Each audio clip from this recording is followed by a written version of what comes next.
Hey everybody, welcome to part 24 of our Clone Wars rewrite. We are currently rewriting the character of Ahsoka Tano, and in this video we'll be focusing on Season 3, Episode 16, Altar of Mortis, where Ahsoka is overcome by the dark side and sees beyond death. Thanks for joining us!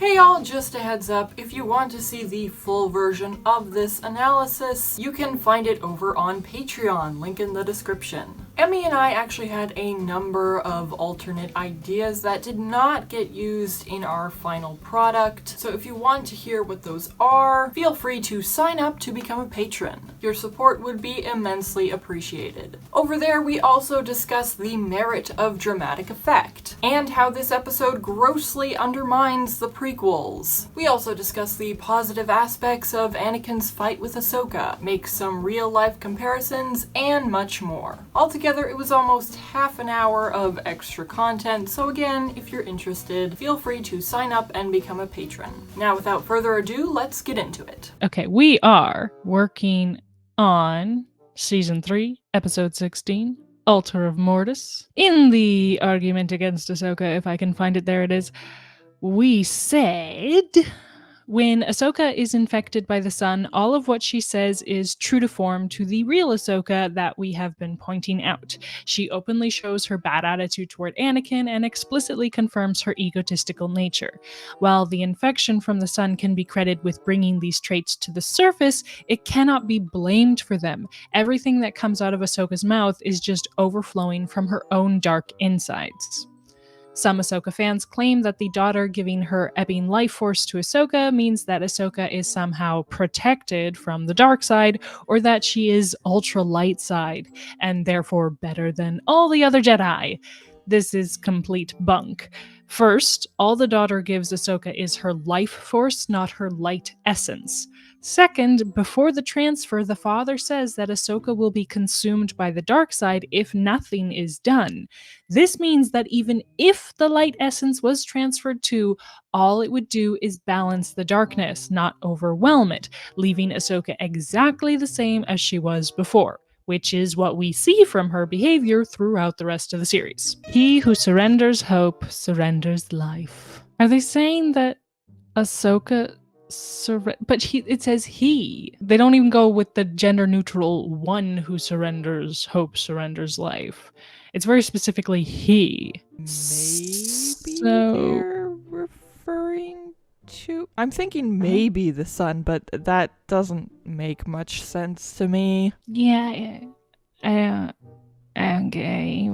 All my life I thought air was free until I bought a bag of chips. Oh, right, because the bags are always like half empty, basically.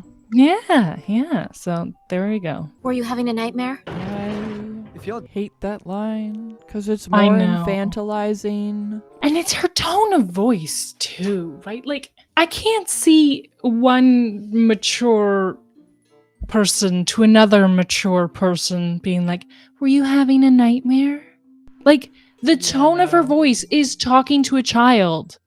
It's not like, whoa, did you have a bad dream? Exactly. I would just have her ask, like, bad dreams? Yeah, there you go. Perfect. Done. It's that easy.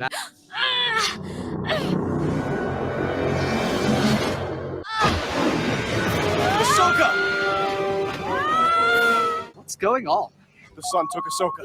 What the blazes are you talking about? I remember hating this too. Yeah. Because it's so stupid. How the hell did you not hear the screaming in the background? I mean, like, if we infer that the doors block the sound, which, I mean, they could, but when he says the sun took Ahsoka and Obi-Wan reacts like, son? What?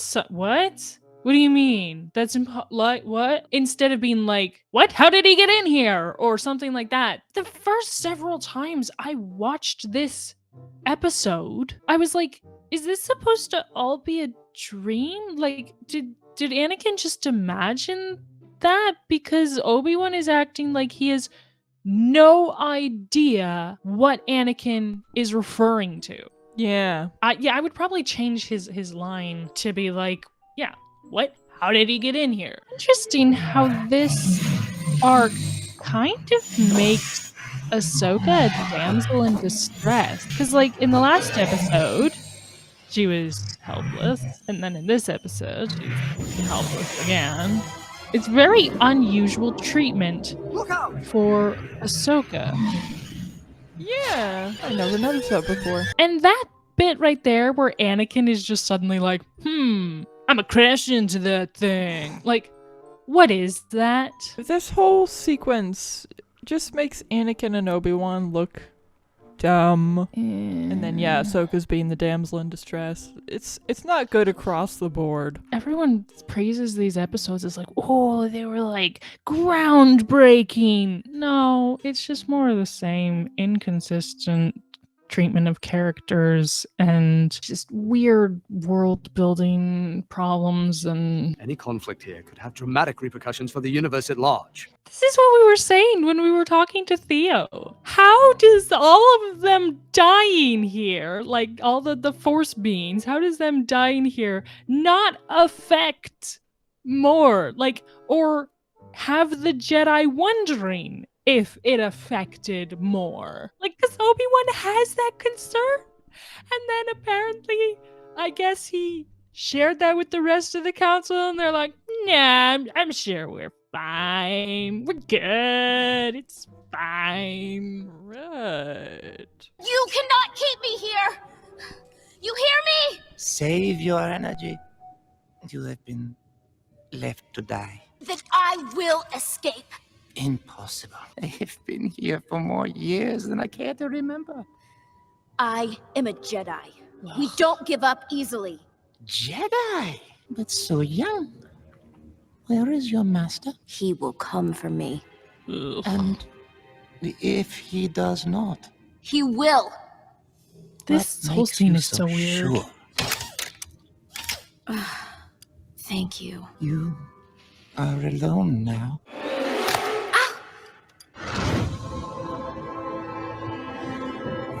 So instead of Ahsoka being her regular annoying self where she's just like, I'm a Jedi and I'm gonna get out of here and blah blah blah, it would make a lot more sense if we had the fear that we showed in the last episode carry over into this episode. Right, because we had that whole thing about how, if you don't leave, then you're in danger. And so she's like, okay, we're leaving, we're good. And then she gets snatched. Snatcherood. But I also don't want to turn her into a sniveling mess. Yeah, there's definitely a balance. Oh, So yeah. I think her first line is okay. She could be trying to put on a tough front. I would change And I mean, like- the I will escape line. I would tone it down. Okay, so you cannot keep me here, you hear me? Then he says, save your energy, you've been left to die. I would have her react to that. Like, you see her eyes widen, she's like, oh crap, this again. Yeah, she knew that Anakin was following, though. Yeah, So I would so- probably move up her line and be like, no, Anakin will come for me.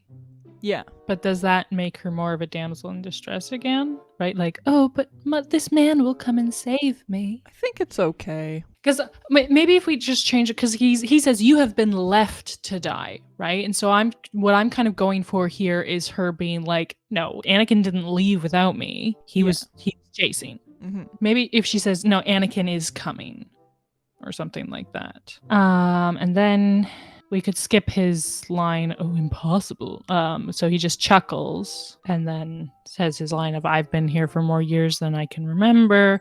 But like the thing is, I think what they're going for here is like, this is the son speaking, right? So when she's like, oh, I'll escape. And he's like, I've never managed to do it. So would that change? Because like, it does seem kind of weird if we have her say, oh no, my master's coming for me. Like I saw Anakin. He will not leave me. And then he just laughs. It's like, well, I've been here for more years than I can care to remember. Then we're not doing much better than Filoni, where he, just jams sentences side by side without thinking about how they work together. Okay, you've been left to die. No, my master is coming. And if he does not, then she could say, I saw him. I know he's on his way. But then why would he ask, what makes you so sure? I just said, bro. So then I would maybe have the chains come off. Yeah, because all of this, I've been here for more years than I care to remember. Do we need that? Yeah, I can't help but wonder, like, what was the whole point of that little charade other than to get close to Ahsoka, which was stupid because she was chained up and then he let her down and then he bit her. That's true. Why doesn't he just bite her while she's chained? I mean, like, it would look really weird, I guess, to have, like, the literal sun be, like, biting her arm. I think that's probably maybe why they did it. But, like, I mean, the first time I watched this, I immediately saw Jafar tricking Aladdin in the prison cell. I mean, like, it was just instantaneously obvious. But yeah, it basically achieves nothing. It's just wasting the audience's time. I mean, if we're already leaning into that, then you could have it that she's already free. Again, like, it's almost shot for shot taken from Aladdin now that I'm thinking about it. Because, yeah, he kind of comes out of nowhere and then he unchains him. Yeah, it's not surprising. surprising. Oh, no, Abu unchains him. Sorry, my bad. I'm going off memory here. It's been a while since I've seen Aladdin. Either way, it's not surprising that Filoni ripped something off. No, it's not at all. It just, Okay, so I have a brilliant plan. Because later, when Anakin finds her, she's all like, oh, master, you're not proud of me. And, you're always criticizing. You never believe in me, blah, blah, blah. Not true. But here, he's trying to, like, get in her head being like, oh, you're all alone. You're all alone. Your master's not coming for you. Right? So it doesn't really connect. So if instead we had him planting the idea, like, because she's like, oh yeah, my master's coming for me. Of course he's coming for me.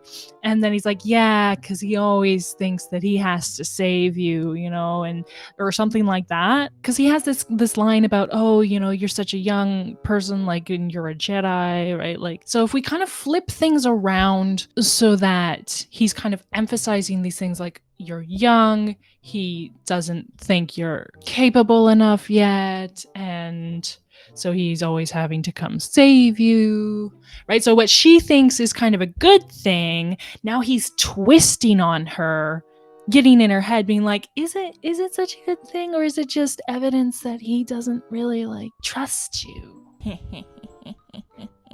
Okay, so do we want to actually work out the dialogue, or do we want to just be like, that's the vibe we're going for? That's the vibe we're going for. Okay, because we've got limited time. So, moving on. They do the thing, and then they set things on fire, and they eat people's faces. Oh, yeah, and then she's all like, yo, bro, there's this, like, sword over here. Ahsoka! It's me. You're safe now. Let's go.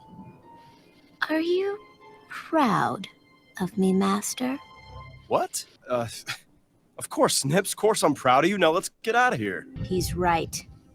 Right about everything. You must join him. He only wants what's best for the universe. Whose idea was that? Good question. Probably Filoni's. What's wrong with you?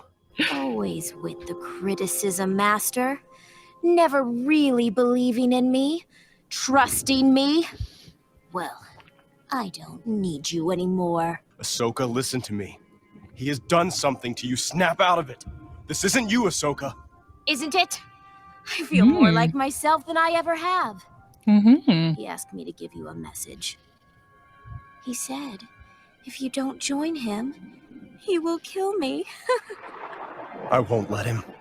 Then you will be forced to kill me. Okay, let's fix the conversation, then we'll talk about the fight. I think most of the lines work with our change, except for the always with the criticism, because he doesn't criticize her, or barely does. Yeah, barely. I mean, it was, I think, more of a season 1 thing. Yeah. They very quickly dropped it because cut that very line and tweak the wording after it to make it sound more natural, and voila. Maybe instead of outright saying, oh, you never trusted me, never believed in me, maybe she asks, like, did you ever believe in me? I'm wondering, because, like, because she's like, are you proud of me, Master?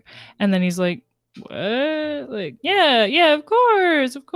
Right? And it's like, I understand what they're probably trying to go for is this, oh, it could be read either way. Because, like, in his mind, he's going like, why is she asking me this now? We need to go. Mm-hmm. But they want it to come off as like, what? No, of course. Yeah, I'm lying through my teeth. So, do we want to keep that? Or do we want to just have him say, Ahsoka, now is not the time for this? Yeah, that would make it clearer. And you can still kind of have it both ways, because him not answering, she could be like, see? So, yeah, are you proud of me, Master? And then he's like, what?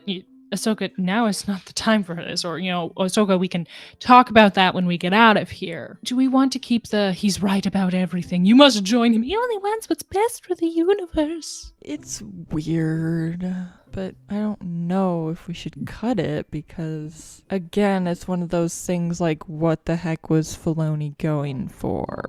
I kind of take this line, he's right about everything, because on the one hand, it's kind of like, oh, he's right, you're not proud of me. Yeah, you don't care about me. Everything she's talking about. And then on the other hand, yeah, it seems it seems to be more part of the, oh, you must join him, he only wants what's best. Like, so I can't tell if that line is a response to his, oh yeah, of course I trust you, or if she's just jumping track suddenly. Yeah, maybe just have her say, like, you must join him, and if you don't, he'll kill me. I would have, like, if we have the are you proud of me, Master, and then, like, we'll talk about this later, and then I would have her say, he was right.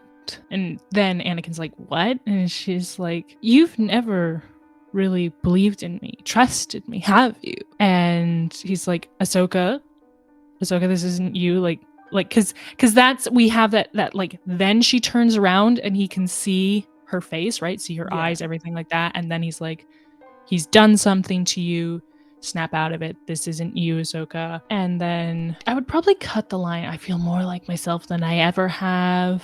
I would have her maybe just kind of ignore him there and then be like, he asked me to give you a message.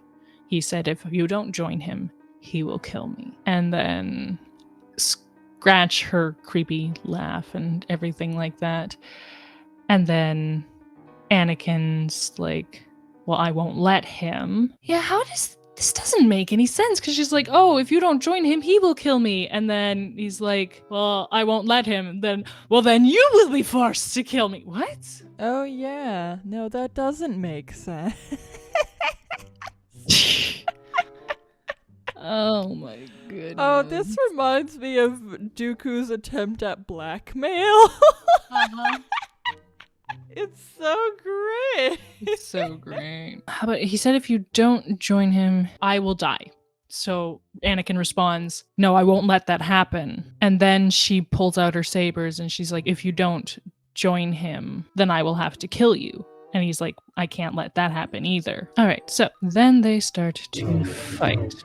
And she's fighting terribly.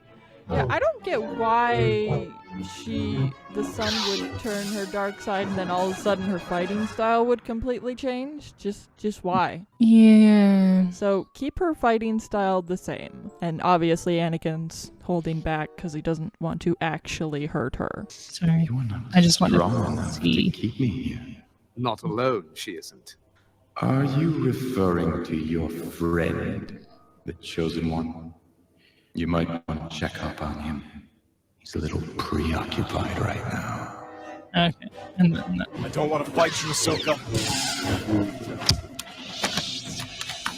And now, the student will kill the master.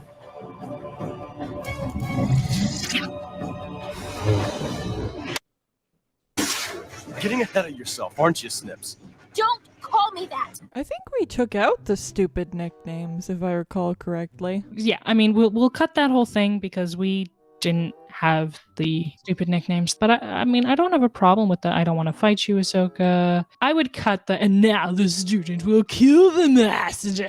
I don't think I would have her overpower him. Well, again, it was kind of he wasn't taking the fight seriously kind of thing. And once she does overpower him, then he's like, okay, I gotta take this seriously. That's how I see it. Okay. So do we want to have some kind of like exchange? Or do we just want to have like she disarms him and then he has to like get some distance between them?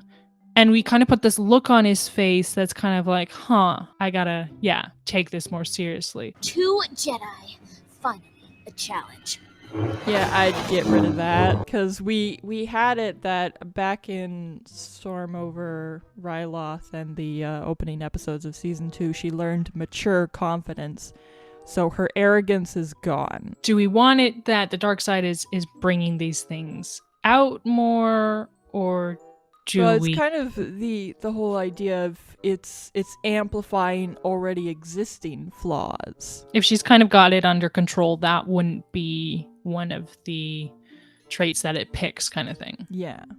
Not to say that it's like consciously picking, but like, part of it, which is why I agree that we should kind of take this out, is that she's acting like she overcame him when he was trying his darndest. How about when she disarms him, she says something like, take me seriously. Like, I know you're holding back. Yeah, I'd prefer her saying, I know you're holding back, rather than take me seriously, because that's a bit too on the nose, I think.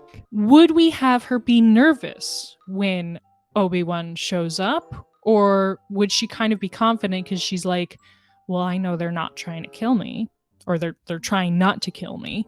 So I just have to get the upper hand at some point, and right, it'll be easier for me to beat them because they're holding back. Obviously, she wouldn't necessarily say that, but is that what we kind of want to go for? Actually, come to think of it, why are they even using their lightsabers instead of non-violent? Because they can't do anything against her with a lightsaber, because what are you going to do? Chop her leg off to make her stop? Like, other than blocking her sabers, why? And like, with Anakin's, they're still, oh my goodness, they are still on the planet where Anakin knows that he is like complete control over the Force, and like, he's basically dialed up to 10 in terms of how powerful he is here, and he's not using the Force to subdue her. So do we maybe want to change the fight so that he's maybe it not goes through a series of stages? So he starts out basically just defending himself, and then he kind of starts taking the lightsaber fight more seriously, and then he gets to a point where he's like, nope, that's enough, and he puts an end to it with the Force. Yeah, but why wouldn't he start with that? Because he knows, in his brain, it's like, we gotta get out of here. We gotta get out of here. So why would he take so long to get to the point where, I mean, in the last episode, he just kind of like grabbed them with the Force. And I mean, he brought them down out of the air, but what's to stop him from just putting Ahsoka up in the air? Any suggestions? Yes, we cut her free. Oh my goodness, he took that long? What is that? It can kill the sun. Where did you get that? Give it to me! The fight scene between Obi-Wan and Anakin and Ahsoka is because Obi-Wan's just like sitting there doing nothing, basically. Yeah, they're just wasting kind of time. They're just wasting time. And the thing is, what are they going to do? Stab her with it? No, they have to stab the sun. So why did Obi-Wan take it out here rather than staying with the daughter and like trying to take out the sun? Gives away their trump card. Yes. Oh my goodness. This is stupid on stupid pills. But yes, if you have Obi-Wan stay with the daughter where he logically like, the reason he goes is because the son's like, oh, you better go check on him, right? Like, he's preoccupied. But it's like, why would Obi? He can just end it there and now by killing the son. Yeah, like once Obi-Wan saw what the problem was, that it was Ahsoka fighting Anakin, why would he be like, "Oh no, I better help"? Doesn't he think Anakin can handle a Padawan? Oh, I hate this shit. Oh. Okay. Hold on. Wait, why did Anakin and Obi-Wan... So glad you could make it to our little party, Father. Because the glass flying everywhere. Why would the glass make You them are fall down? Right! They have the Force. They could just like... Yeah. Ahsoka literally does that in Brain Invaders. Mm-hmm. How long does... No! Right. Oh yeah, and then she... bunny hops. You showed them the altar? I didn't know how else to stop him. Thank you. Your usefulness has come to an end. Alright, so why does Obi-Wan give it to... Well, I guess it makes sense to give it to Anakin because he's the stronger between the two of them, especially here. And I think that that's kind of what the son was referring to. I think it would make sense for Obi-Wan to hang on to it, because while Anakin's subduing the son, Obi-Wan can run up and stab him. But I think earlier, the son says to the daughter, "You're not strong enough to keep me here." And Obi-Wan responds, "Not alone, she isn't." And then the son is like, "Oh, are you referring to your friend, the Chosen One? You might want to check up on him. He's a little preoccupied right now." So I think that's kind of saying, yeah, Obi-Wan's plan was always to give the knife to Anakin, and maybe that's made clear earlier, like elsewhere in the episode, but because we're not watching the whole thing right now, we're just skipping through to the Ahsoka scenes. But yeah, that seems to me Obi-Wan's plan was to give it to Anakin, and Anakin to do the job. So that then does make sense why Obi-Wan would be like, "Oh crap, Anakin's busy fighting Ahsoka. Well, if I help him stop Ahsoka, then..." What if he trades places with Anakin and says, "I'll handle Ahsoka. You go take care of the son. Here, have this fancy blade." Yeah, because they have this whole section of the fight where Obi-Wan's just like standing there going, So yeah, we could make it much shorter if we kind of cut out that useless bit. Okay, so to recap, Anakin finds Ahsoka, they have their little talk, she starts to fight him, but do we want to start with he's just using the Force, or do we want to start it where he pulls out his lightsaber first and then goes to just using the Force? Why would he switch to a weaker weapon? That doesn't make sense. So you want to start with the lightsaber? Yeah. Yeah, okay. What if she disarms him and then he uses the Force to immobilize her, and then Obi-Wan shows up and they switch places? Right, because Anakin could be holding her and then Obi-Wan shows up and he's like, "Anakin, what's going on?" And Anakin responds, "The son did something to her. She's..." I don't know how to put it, but she's gone crazy. Then he asks "You have any suggestions?" Obi-Wan responds, "Yes, we cut her free." Shows the knife. What is that? It can kill the son. Ahsoka suspended in the air. It does her growl, and then you have the son's voice in there as well. "Where did you get that? Give it to me." The thing is, if Anakin runs to the fight between the daughter and the son, how do we kind of bring everybody together? So I'm thinking... the same way they do here. Everyone gets tossed through the window. I guess I'm wondering, would the father interfere in the way he does if Anakin was there? Oh, maybe they get tossed out just as Anakin is about to go and see, that's what I'm join the thinking. daughter. Yeah, that makes sense. So maybe... Saves me a trip. Right, because Ahsoka and Anakin and Obi-Wan all just stop. They're all just laying there, and then they just stop and watch. They should be helping the father. Anakin should be helping the father right now. Yeah, because if Anakin is running to stab the son in the back, then what Maybe if the Ahsoka father moves to interfere, and then Obi-Wan stops her? But the thing is, now you have this problem because the father is focused on the son. So if the son stops to attack Anakin or something, defend himself, then well, I mean, they did just show that he was able to stand up to the father with just one hand, but now he's using two hands to try to overpower him. So we could have it that he's using his one hand, and then Anakin's like running up, and then he uses his other hand to blast Anakin or something, and then that maybe is what makes him drop the knife. Maybe the force lightning pushes him all the way back. It slams him against the wall back there, and it knocks him out, and he drops the knife. Maybe not like knocked out, but like wind knocked out of him kind of thing. Anakin, no! Right, and now they do this. Yeah, so we would have this happen much sooner. She's just like, haha, I got the knife. Literally, Anakin or Obi-Wan could just like pull her back with the force and be like, no, you don't. Take it back. Well, then how do we have it work? Why wouldn't Obi-Wan do that in our version? Oh, maybe they have a force fight over the knife.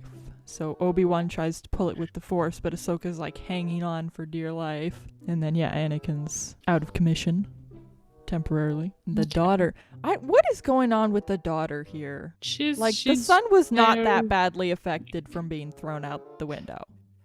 I guess she expended a lot of energy to this. I don't know if I'd have her just, oh, I cannot do anything. Obi-Wan literally is to come and like help her up. Just why? If that's what we want to go for, then we'd have to change the fight with her and the son. We could have it that the father gets to their fight and the son has overpowered the daughter. Show that, she's at the end of her rope, and then the father arrives, boops them both out the window, and then it makes sense for her to be very clearly lagging behind the son. So you want to have that force fight between... Here's a question. Can you kind of dodge it? Right? Like if Obi-Wan tries to use the force to grab the knife, but Ahsoka like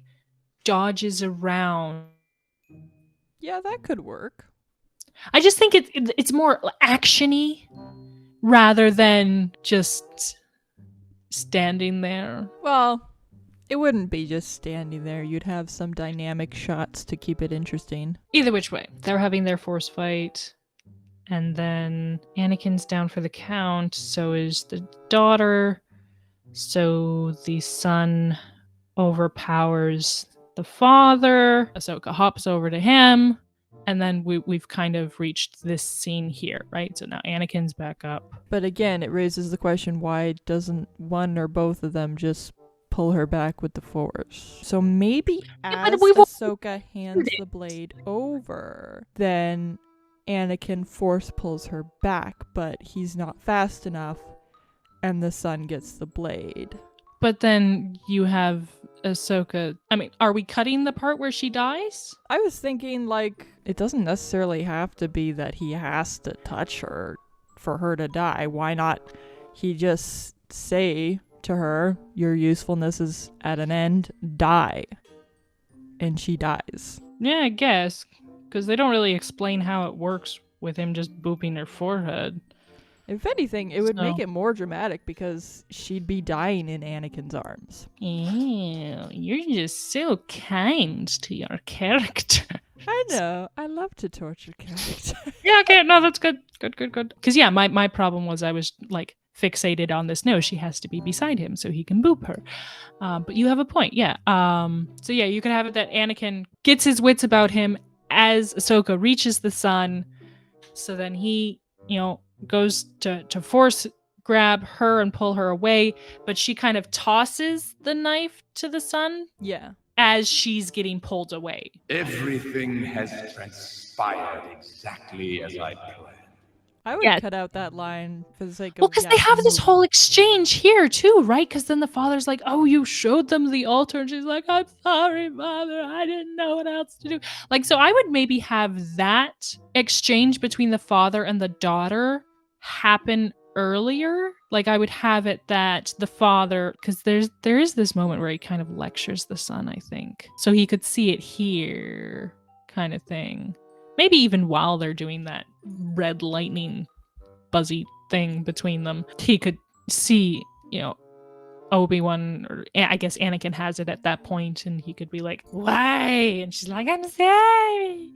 Right? So we could move that bit to earlier. Okay. And then, cut his everything has happened exactly as I planned. But no, this moment is really dragged out, and they're just standing here through all of it. So just go straight to the your usefulness has come to an end line. Would we have her kind of be like struggling against Anakin because she's still so he pulls her to him, maybe pins her arms behind her back or something, and then the son just laughs and holds the knife because he's got the knife, and thank you, your usefulness has come to an end, die. And then she just goes limp in Anakin's arms. Can you help her? I cannot undo what is done. There is no hope. Yes, there is. There's always hope. Oh, this must tie back to the opening quip. Yeah. Here's the question. Do we want to have it that Ahsoka does or does not remember her time as a dark side minion? Because, I think in a second here, she's like, what's going on? What's going on? Not much. It's good to see you. Right? So I think they have it that she doesn't really remember. As the balance in this world crumbles, so shall war I think escalate. We wanted to change that because we were saying earlier how... Because, we're changing it so that fear of death is a huge thing for Ahsoka.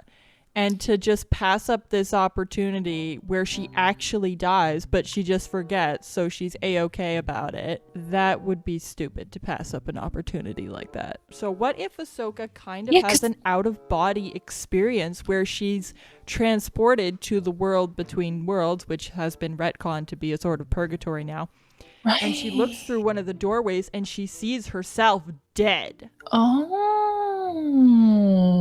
that would actually be really smart. Introducing the world between worlds here and giving absolutely nothing about it. So I like what you said there. She's in the world between worlds and she's looking at herself dead.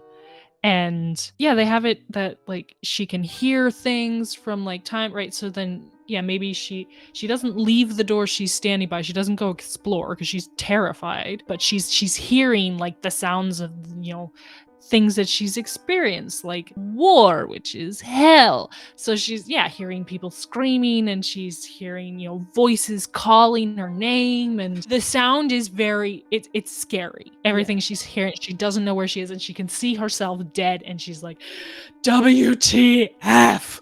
And you could just have it be I feel like even 30 seconds would maybe be too long, but maybe just 10 seconds. Just enough to get across what you need without dragging out that scene too much. But I like that. And then she wakes back up. I would kind of show there's fear in her face and she's trembling. And then Anakin maybe is just hey, it's okay. Got you. And then the father. The father here says, as the balance in this world crumbles, so shall war escalate in your galaxy. So he tells you, as my son has descended into the dark side, so have the Sith gained strength. Oh my goodness. And Obi-Wan, nobody after this is hey, by the way, what happened there affects everything. Apparently. So... And especially with Obi-Wan bringing it up earlier, for him to just sweep it under the rug now, no. Yeah, and especially now that it's been confirmed that it affects stuff. Oh your my galaxy. Goodness. We will stop your son. No, you must go now. He needs your ship to leave the planet. Yeah, everyone is way too chill after everything that just happened. Well, Ahsoka in this version has no idea what just happened. Yeah, so true. I can kind of understand her being okay. Let's go then. But yeah, so like definitely change everyone's demeanor here. Ahsoka is still reeling, and yeah, Anakin and Obi-Wan are like, oh crap, we've upset the balance of the galaxy as we know it. Yeah, but do we really want to be like actually dealing with that afterwards? I'd almost say you kind of have to cut that confirmation. And if anything, I mean, like, show versus tell. He tells us that this will have ramifications, but we never see that. So what? Maybe just have him doesn't change confirm, have that it wouldn't like, change get anything. Get rid of that. Oh, this is gonna change things, but have him say like, yeah, if the sun escapes this world, then there will be huge ramifications on the galaxy. Yeah, and then just like close on a shot of like Anakin and Obi-Wan exchanging a look while like Ahsoka's still looking terrified, and then yeah, it ends there. We could have it that while she's in the world between worlds, that one of the voices she hears, one of the things that she hears is her future self being like, if you do not leave, you will die. Or whatever it was that we had her say. I don't remember. I'd have to rewatch. But we did have it say something very foreboding. Yeah. And having that ringing in her ears in that moment, that would be good. Ooh. What if when she's in the worlds between worlds, she sees the figure that was like in her vision from the previous episode, but now its hood is pulled down and it looks like what she looked like when she was under the sun's control. Oh. Right? So she's face to face with this like terrifying dark side version of herself. Maybe they're kind of both waiting to go back into the body kind of idea. Oh. That's what I'm kind of going for. Right? And so that like she's face to face with this dark part of herself that was kind of right about what happened.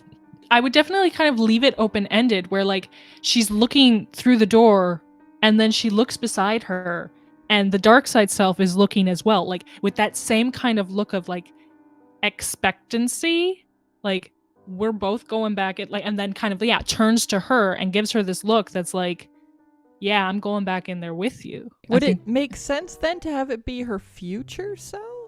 Technically, it was her future self because this happened. We didn't say how far into the future. So we can do that. We can do that. It was her future self. So when she said that, she was not lying. But we just didn't know how far into the future. Now we know. It works. I'm claiming it works.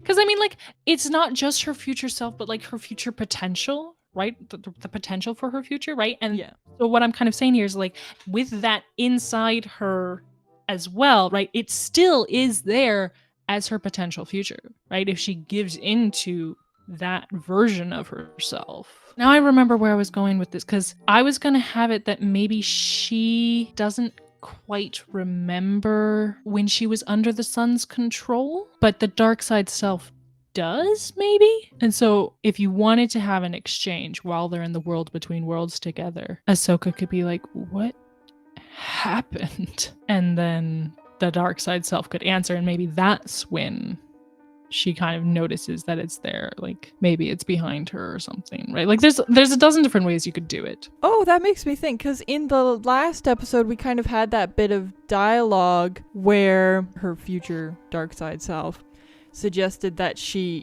needed her darkness in order to become stronger. So maybe in answer to Ahsoka's question of what happened, the dark side self says, you embraced your true power. Yeah, and I probably wouldn't have Ahsoka respond because we were trying to keep that scene short, and she would just be scared out of her mind. Because maybe if you did have it that it's behind her, so then she turns around when she hears the response, but then the dark side self looks past her through the door, and then she kind of turns around and she sees Anakin like doing the thing. And then like the light comes through the door and envelops both of them. And yeah, maybe then you see kind of like the world between worlds empty, so that the audience kind of realizes the dark side self went in with her. Like it's part of her rather than just something that she saw there. Okay, are we finally done tweaking this episode? I think. I know there are people who are going to be mad at us for including the world between worlds. We're just going to have to live with that. So that was Season 3, Episode 16, Altar of Mortis. We had Ahsoka overcome by the dark side, leading to her seen beyond death. Thank you so much for joining us, and if you enjoyed, be sure to drop a like, share with your friends, and consider subscribing to the channel so you won't miss any future content. And if you're looking for more ways to show your support, consider becoming a patron. Link in the description. As always, let us know how you would have rewritten this episode. Next up, we'll be tackling Season 3, Episode 17, Ghosts of Mortis, so be sure to join us for that.